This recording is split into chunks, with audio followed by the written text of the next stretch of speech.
Good morning. மற்றொரு நாளிலே நம்முடைய ஏசப்பாவின் வார்த்தைகளோடு கூட நம்முடைய வாழ்க்கை நாளாக, இந்த நாளை ஒரு பிரத்யேக நாளாக நாம் இந்த நாளை நினைவு கூர்ந்து, வெள்ளிக்கிழமை இல்லைங்க, உபவாச நாள் இல்லையா? எனவே உபவாச கூடுகை உண்டு. எனவே வெள்ளிக்கிழமை என்கிற போது காலையிலேயே நாம் அதற்காக ஆயத்தப்பட வேண்டும். இன்று வெள்ளிக்கிழமையா, இன்று ஞாயிற்றுக்கிழமையா, ஐயோ என்கிறது போல இந்நாட்களின் விசுவாசிகள் இருப்பது உண்மையிலேயே கவலைக்குரிய விஷயம். அநேக நேரங்களிலே சொந்த வேலை எல்லாத்தையும் ஞாபகத்தை வச்சுக்கிட்டு இருப்போம். ஆனால் தேவனுடைய விஷயங்களை குறித்து நாம் மறந்து போயிடுறோம். தேவ சந்நிதியிலே கழிக்க வேண்டும் என்கிற விஷயத்தையும் கூட நாம் மறந்து போய்விடுகிறோம். ஆண்டவருடைய ஐக்கியத்தில் இருக்கிறவர்கள் தான் உயர்த்தப்பட்டவர்களாய், பரிசுத்தர்களாய், பாக்கியவான்களாய் இருப்பார்கள். எனவே இன்று சாயங்காலம் கால்வரி சர்ச்சிலிருந்து உபவாச கூடுகை லைவிலே தரவிருக்கிறோம். எனவே எங்களோடு இணைந்து உபவாசம் இருக்க முடிந்தவர்கள் உபவாசம் இருங்கள். ஹாஃப் டே இருக்கலாம், ஃபுல் டேயும் இருக்கலாம். வாட்டர் ஃபாஸ்டிங் அப்படின்னு சொல்றாங்க, அல்லது சில பேர் கொஞ்சம் ஆகாரத்தை எடுத்துக்கிட்டு ஃபாஸ்டிங் சொல்றாங்க. வெஜிடபிள்ஸ் மாத்திரம் சாப்பிட்ற ஃபாஸ்டிங் தாங்க. எது எப்படி இருந்தாலும் ஏதோ நம்முடைய வயிற்றை காயப்படுவது தேவனுக்கு விருப்பம் அல்ல. நம்முடைய மனது ஒருமனப்படுவதற்காக நம்ம இன்னும் பாரத்தோடே கூட ஜெபிப்பதுதான் நன்மையான காரியம். வாரத்திற்கு ஒரு நாளோ 2 நாளோ உபவாச கூடுகைக்காக பிரத்யேகமாக நேரத்தை ஒதுக்க வேண்டும். அது ஒவ்வொரு விசுவாசிக்கும் அவசியமானது. ஜெபிக்கலாமா? பரிசுத்தமும் அன்பும் நிறைந்த பிதாவே, ஜெபத்தின் முக்கியத்துவத்தையும் ஜெபத்தினால் வருகிற பிரதிபலன்களை நாங்கள் அறிந்து கொள்ளும்படியாய் எங்களோடு பேச வேண்டும் என்று கிறிஸ்துவின் நாமத்தில் வேண்டிக் கொள்கிறோம் பிதாவே, ஆமென். தேவனுக்கு ஸ்தோத்திரம். பைபிள் டெய்லி நீங்க வாசிக்கிறீங்களா? ஒரு புதிய செய்தி உங்களுக்கு தரப்பட்டாலும் அது மாத்திரம் போதாதுங்க. நீங்களும் குறைந்தபட்சம் அந்த அதிகாரம் முழுவதையும், அந்தந்த ரெஃபரன்ஸ் எல்லாத்தையும் நீங்க திரும்ப தேடி வாசிச்சு தியானிச்சாதான் நான் சொல்லுவதை காட்டிலும் பரிசுத்த ஆவியானவர் தான் உங்களோட நிறைவாக பேசுவார், பரிபூரணமாய் பேசுவார். ஏசாயாவின் புத்தகம் 38வது அதிகாரம் 5வது வசனத்தை வாசிக்கிறேன். நீ போய் எசேக்கியாவை நோக்கி, கவனிங்க, உன் தகப்பனாகிய தாவீதின் தேவனாயிருக்கிற கர்த்தர் சொல்லுகிறது என்னவென்றால், உன் தேவனாகிய கர்த்தர் சொல்லுகிறது என்னவென்றால், உன் விண்ணப்பத்தை கேட்டேன், உன் கண்ணீரை கண்டேன். இதோ உன் ஜெப விண்ணப்பத்தை நான் கேட்டேன், நீ சிந்துகிற கண்ணீரையும் நான் கண்டிருக்கிறேன். நீங்க ஜெபிக்கிறீங்களா? கண்ணீரோடு கூட ஜெபிக்கிறீங்களா? விசுவாசத்தோடு கூட ஜெபிக்கிறீங்களா? பற்றுதலோடு கூட ஜெபிக்கிறீங்களா? கட்டாயமாக தேவன் கேட்கின்றார். நம்முடைய இருதயத்தின் வேதனைகள் எல்லாவற்றையும் அவர் கவனிக்கிறார். ஜெபம் என்பது ஏதோ சில வார்த்தைகளை சொல்லுவது மட்டும் அல்ல, பரலோகத்திற்கு நாம கனெக்ட் ஆகிறதுங்க. நம்முடைய உள்ளத்தை தேவ சந்நிதியில அப்படியே ஊற்றுவது தாங்க. இங்க எசேக்கியாவுக்கு ஸ்கேன் ரிப்போர்ட் வந்துடுச்சான். இன்னைக்கு தீர்க்கதரிசிகள் இல்லையே நமக்கு சொல்றதுக்கு. ப்ராஃபிட்ஸ் வந்து இன்னைக்கு கேன்சர் வந்து செத்து போயிடுவ, உனக்கு டிபி வந்து செத்து போயிடுவ, உனக்கு ஹார்ட் அட்டாக் வந்துடும், அவ்வளோதான் கதை என்று இன்னைக்கு மற்ற யாரும் வந்து தீர்க்கதரிசிகள் வந்து சொல்ல வேண்டிய அவசியம் இல்லாதபடி, இன்னைக்கு நாம டெஸ்ட்டுக்கு போனா நம்முடைய மெடிக்கல் ரிப்போர்ட்ஸ், நமக்குள்ள இருக்கிற வியாதிகள், அதன் அடிப்படையில் டாக்டர்கள் சொல்லுகிற ரிப்போர்ட்ஸ், அவர்கள் சொல்லுகிற காரியங்கள், கேன்சர் ஆல்ரெடி 4th ஸ்டேஜுக்கு வந்துருச்சு, இனி இவர் பிழைக்கிறது கஷ்டம், சில நாள் தான் அவர் உயிரோடு இருப்பாரு இல்லையாங்க. சடனா ஹெல்த்தில், அதாவது சரீரத்தில் ஏதோ பிரச்சனை, ரத்தத்தில் ஏதோ மாற்றம் வந்திருக்கு, இல்லைன்னா வேல்வ்ஸ் எல்லாம் அடைபட்டு இருக்கு, பிரெயினில் செல்ஸில் ஏதோ பிளாக்ஸ் எல்லாம் இருக்கு, அல்லது சுகர் ரொம்ப ஹையாக போயிடுச்சு, கிட்னிஸில் ஸ்டோன்ஸ் வந்துடுச்சு. ரொம்ப ஆபத்தானது, ரொம்ப அபாயகரமானது. கர்ப்ப பையில ஃபைப்ராய்ட்ஸ் இருக்கு, பிள்ளை பிறக்காது. இது போல ரிப்போர்ட்ஸ், அதாவது சாதாரணமாக இந்த செக்கப்புக்கு நம்ம போகிற போது எல்லாமே நல்லா இருக்கு, எந்த பிரச்சனையும் இல்லைன்னு யாருக்கும் சொல்லவே முடியாதுங்க.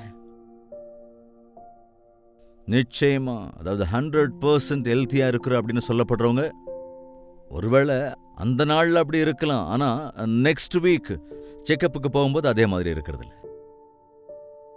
பட் இப்படிப்பட்ட சூழ்நிலைகளில் நாம் என்ன செய்யறது? சர்ஜரி பண்ணணும்னு சொல்லுவாங்க, லாங் ட்ரீட்மெண்ட் எடுக்கணுமாங்க, 3 மாதம் ட்ரீட்மெண்ட் எடுக்கணுமாங்க, மருந்தை உபயோகப்படுத்தணுமாங்க. அதுக்கு இவ்வளவு லட்சம் செலவாகும், அதுக்கு இவ்வளோ ஆகும், ஆனால் கூட கேரண்டி தர முடியாதுன்னு என்னென்னவோலாம் இன்னைக்கு சொல்றாங்க. இவைகளை பார்த்து சோர்ந்து போய் பரபரப்பாகி படபடுத்து இன்றைய மனிதர்களை பொதுவாக பார்க்கும்போது சில நேரம் டாக்டரோட பாதத்தை பிடிச்சா, ஐயா பிழைக்க வைங்கய்யா, எங்கள் பிள்ளைகளை காப்பாத்துங்க, எங்களை காப்பாத்துங்க அப்படின்னு மன்றாடுகிறத கூட நம்ம பார்க்கிறோம். ஒரு விஷயத்தை நாம நினைவில் வச்சுக்கணும். நாம் தேவனுடைய பிள்ளைகள் என்றால் உனக்குள்ளே ஒரு சுகவீனம் இருப்பது தெரிகிற போது, உனக்கு ஒரு அபாயம் இருக்கிறது என்று அறிய வருகிற போது, ஒரு சிவியர் கண்டிஷன், உன்னுடைய ஹெல்த் கண்டிஷன் ரொம்ப மோசமா இருக்குன்னு சொல்லும்போது, உனக்கு தெரிவிக்கப்படுகிற போது, நீ உலகத்தாரை போல சோர்ந்து போக வேண்டிய அவசியமே கிடையாது. ஏசாயா எசேக்கியாகிட்ட நீ மரிக்க போகிறதுனாலே உன்னுடைய வீட்டை ஒழுங்குபடுத்திக்கொள், உன் லைஃப் முடிய போகுது, நீ அவ்வளவுதான் எசேக்கியா, உன்னுடைய லைஃப் அவ்வளவுதான், நீ சாக போகிறாய், எனவே எல்லாத்தையும் ஒழுங்குபடுத்திக்கோ அப்படின்னு சொல்லிட்டு அவன் போயிட்டான்.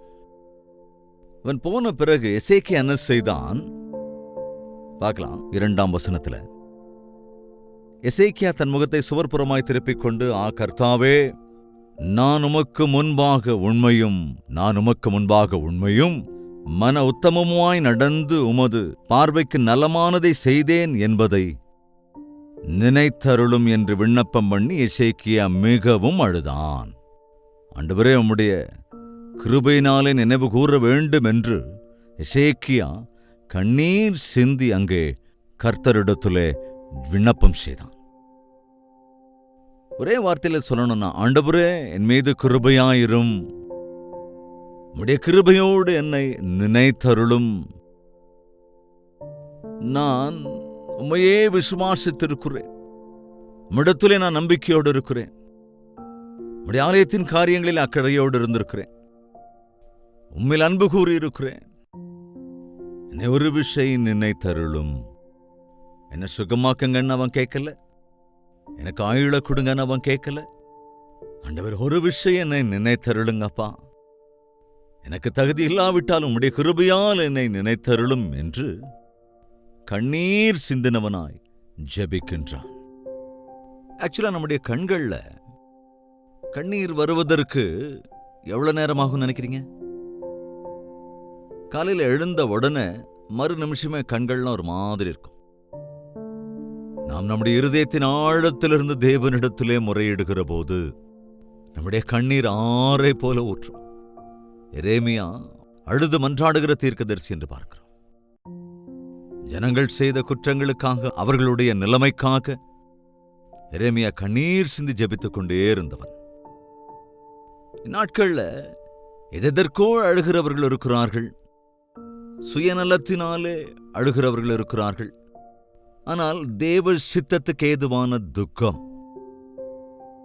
நம்முடைய தவறுகளை உணர்ந்து அழுவது, ஒரு சிறு பிள்ளை தன் தாய்க்காக எப்படியெல்லாம் ஏங்கி தவிக்குமோ, தேவல நம்முடைய ஆண்டவருடைய கிருபைக்காக நாம் வேண்டிக் கொள்கிறதற்கு ஏங்கி தவிக்க வேண்டும். அதுதான் நம் ஜெபத்தின் ஆதாரமாக இருக்க வேண்டும். அநேகருடைய ஜெபம் ஒரு வறண்டு போன ஜெபமாக இருக்கிறது. வித் ட்ரை ஐஸ், கண்களிலிருந்து நீரே வராது. அது உள்ளம் குமுறுகிற போது கண்களிலிருந்து கண்ணீர் வரத்தான் செய்யும்.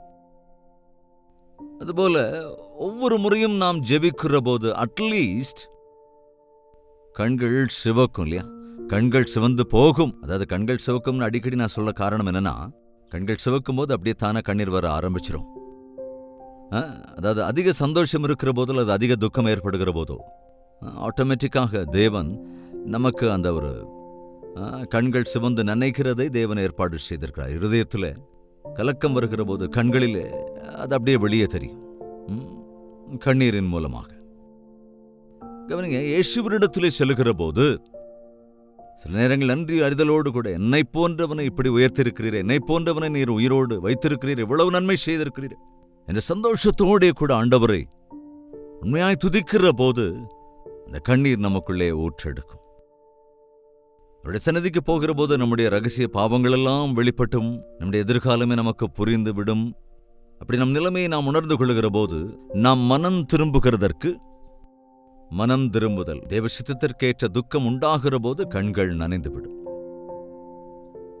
ஆண்டவர் சொல்லுகிறார் எசேக்கியாவினிடத்திலே, நான் உன் விண்ணப்பத்தை கேட்டேன், உன் கண்ணீரை நான் கண்டேன் என்று சொல்லுகிறார். எசேக்கியாவினிடத்தில் எதை கண்டாராம் ஆண்டவர்? நீ உண்மையாகவே என்னிடத்தில் விண்ணப்பம் செய்தாய்.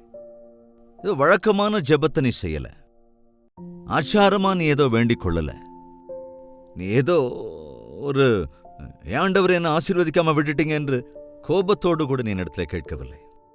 நான் உடைய ஆலயத்தை கட்டினேனே, உமக்காக அதை செய்தேனே, உமக்காக இதை செய்தேனே, என்ன சுகமாக்க மாட்டீங்களா என்று சில பேர் இன்னைக்கு ஜெபிக்கிறாங்க, பார்த்திருக்கீங்களா? அதனால் நீ நன்றியோடு கூட என்னுடைய சன்னதிக்கு வந்திருக்கிறாய். நொறுங்குண்ட இருதயத்தோடு கூட என்னிடத்தில் வந்திருக்கிறாய். யாரா இருந்தாலும் சரிங்க, நொறுங்குண்ட இருதயத்தோடே கூட நாம் விண்ணப்பம் பண்ணுகிற போது அப்படிப்பட்ட இருதயத்தை அவர் அலட்சியம் செய்கிறவர் அல்லவே அல்ல. உனக்கு தகுதியே இல்லாவிட்டாலும், உனக்கு அருகதை இல்லாவிட்டாலும், உன் ஆயுளே கூட முடிந்தாலும், இந்த மரணத்துக்கு ஏதுவான வியாதியிலிருந்து நீ சுகமாகவே முடியாது என்று எத்தனை பேர் சொன்னாலும், எல்லா சூழலும் அதே போல தோன்றினாலும், நீ தேவனுடைய சன்னதியிலே நன்றியதலோடு கூட செய்த விண்ணப்பம் என்பது ஆண்டவரால் கேட்கப்படும். உன் விண்ணப்பத்தை நான் கேட்டேன், உன் கண்ணீரை நான் கண்டேன். அல்லேலூயா. விண்ணப்பத்தை கேட்டேன் அப்படின்னு அங்க இருக்கு. எல்லா விண்ணப்பத்தையும் தேவன் கேட்பார். ஆனால் எல்லா விண்ணப்பங்களுமே அங்கீகரிக்கிறதற்கு ஏற்றதாக இருக்காது. நம்ம அநேக வேளைகளில் மனுக்களை வச்சிருப்போம், கோரிக்கைகளை வச்சுக்கிட்டு இருப்போம். நம்முடைய ஆபீஸ்ல அநேக விண்ணப்ப படிவங்கள் அங்க இருக்கும். ஆனா எல்லாத்தையுமே அவங்க கண்டுக்க மாட்டாங்க. அந்த அதிகாரிகளில் அவைகளில் ஏதோ ஒன்றைத்தான் செலக்ட் பண்ணிக்குவாங்க, அவங்கள தான் தேர்ந்தெடுப்பாங்க. அதுக்கு தான் ஓகே கிராண்டட் லோன் அப்ளை பண்ணியிருக்க, நிறைய இடத்துல அப்ளை பண்ணியிருக்கான், எல்லாருமே தரப்போறாங்களே, ஒரு இடத்துல கிராண்டட் அப்படின்னு சொல்றாங்க இல்லையா? அப்படி தேவனும் எல்லாருடைய ஜெபத்தையும் கட்டாயம் கேட்கிறார். ஜெபத்தை அவர் கேட்கிறவர். விண்ணப்பத்தை கேட்பது என்பது ஒன்று, அந்த ஜெபத்தை அங்கீகரிப்பது என்பது, அதேபோல அந்த விண்ணப்பத்தின் தேவைகளை தீர்ப்பது என்பது இன்னொன்று. அவருடைய சித்தத்தின் அடிப்படையில் நாம் ஜெபிக்கிற போது, அவருடைய மகிமைக்கு ஏதுவாக நாம் ஜெபிக்கிற போது, அவருடைய நாமத்தை உயர்த்தி துதித்து நாம் ஜெபிக்கின்ற போது, அவரிடத்திலே முழுமையாய் சார்ந்து விசுவாசத்தோடு ஜெபிக்கிற போது கட்டாயம் நம்முடைய விண்ணப்பங்கள் அங்கீகரிக்கப்படும். அவிசுவாசத்தோடு செய்கிற ஜெபங்கள் will not be granted, அங்கீகரிப்புக்குள்ளாகாது. சில குறுக்கு வழியில செய்கிற ஜெபங்கள் உண்டு, சுகபோகத்திற்காக செய்கிற ஜெபங்கள் உண்டு, போட்டி போட்டு செய்கிற ஜெபங்கள் உண்டு, ஆச்சார ஜெபங்களும் உண்டு. அதுக்கெல்லாம் பதில் வராது. அதாவது நமக்கு பதில் வரவில்லை என்றால் நம் ஜெபத்தை தேவன் அங்கீகரிக்கவில்லை என்று அர்த்தம். இருதயத்தின் ஆழத்திலிருந்து செய்கிற ஜெபம் தேவனுடைய சன்னதிக்கு ஸ்ட்ரைட்டா போகும். அப்பதான் எஸ் ஐ கிராண்டட், உன் விண்ணப்பத்தை கேட்டேன், உன் கண்ணீரை நான் கண்டேன், உனக்கு உன் நாட்களோட 15 வருஷத்தை நான் கூட்டுவேன். ஒரு நாளை கூட்டுங்க, ஒரு மாசத்தை கூட்டுங்க, ஒரு வருஷத்தை கூட்டுங்க ஆண்டவரேன்னு கேட்போம் மேக்சிமம். எனக்கு இன்னொரு வருஷம் ஆயுச கூட்டி கொடுங்க ஆண்டவரே. அப்படி கேட்கலங்க எசேக்கியா.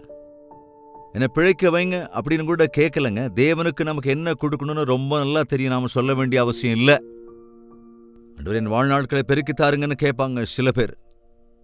என்னங்க இன்னும் சிலர் ஆண்டவரே எங்களுக்கு ஒரு 3 பெட்ரூம் வீட்டை அருளிச்சீங்க அப்படின்னு சிலர் கேட்பாங்க. எனக்கு குறிப்பிட்ட பிராண்ட்ல இருந்து வெஹிக்கிள் தாங்கன்னு கேட்பாங்க. ஆண்டவர் அதை விட உயர்வான வெஹிக்கிளை தர நினைச்சிருப்பார். உனக்கு அவர் ஒரு பெரிய வீட்டை தரணும்னு நினைப்பார். ஆனா நீயோ 2 பெட்ரூம் 3 பெட்ரூம்னு கேட்டுட்டு இருக்க. எப்பொழுதுமே தேவன் நாம் கேட்பதற்கு அதிகமாகத்தான் நமக்கு தந்து நம்மை ஆசீர்வதிக்கிறவராக இருக்கிறார். அவர் உலக பிரகாரமான தந்தையை போன்றவர்கள் அல்ல, உலக பிரகாரமான மனிதரும் அல்ல. அவர் அது அந்தமற்ற தேவனுக்கு விசாலமுள்ள ஆண்டவர், அன்பு நிறைந்த தேவன். நம்மிடத்தில் அன்பு கூறுகிறவர்களுக்காக அவர் ஆயத்தப்படுத்தி வைக்கிறவர்களை பார்க்க முடியாது, கண்ணுக்கு தென்படாது. அது இருதயத்தின் உணர்வுகளுக்கு அப்பாற்பட்டது. நாம் செய்ய வேண்டியதெல்லாம் நம்முடைய தேவைகளை ஒரு வார்த்தையில முழு இருதயத்தோடு அப்படியே ஊற்றிடு. அந்நாள் தேவ சன்னதிக்கு சென்றாள், தண்ணீரை ஊற்றுவதைப் போல தன் இருதயத்தை அங்கே ஊற்றி விட்டாள். என் அவமானங்களிலிருந்து என்னை விடுவீங்கப்பா.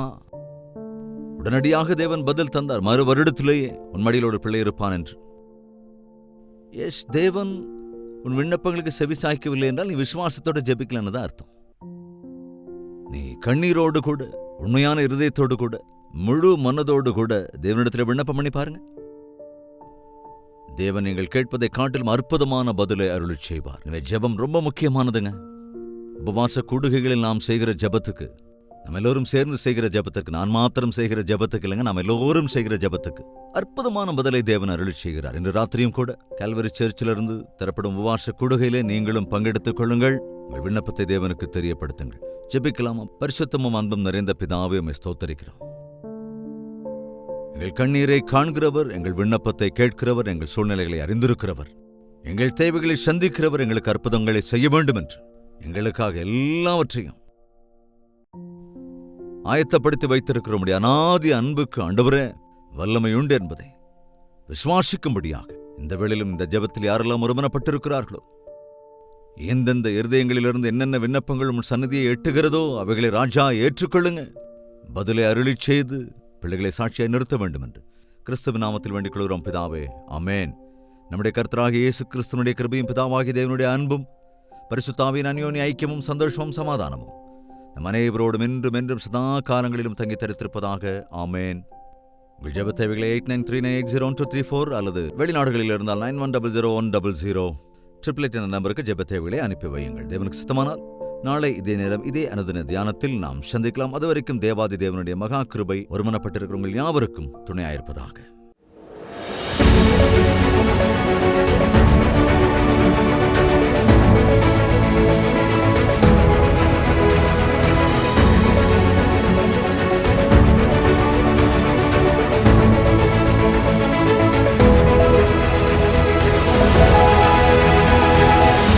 ஹல்லேலூயா! தேவனுக்கு ஸ்தோத்திரம்.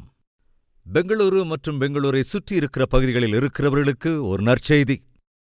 தினந்தோறும் கல்வரி பிரதித்வனி சோஷியல் மீடியா மூலமாக தேவனுடைய வார்த்தையை கேட்கிறவர்களுக்கு, கல்வரி தரிசனம் டிவி புரோகிராமை பார்க்கிறவர்களுக்கு மற்றும் கல்வரி பிரேமதாரா பார்வையாளர்களுக்காக பிரத்யேகமான ஒன் டே கெட் டுகெதரை பெங்களூரிலே இந்த மாதம் பிப்ரவரி 15 அன்று மதியம் 2 மணியிலிருந்து மாலை 5 மணி வரைக்கும், மீண்டும் 6 மணியிலிருந்து இரவு 10 மணி வரைக்கும் 2 செஷன்ஸாக ஏற்பாடு செய்திருக்கிறோம்.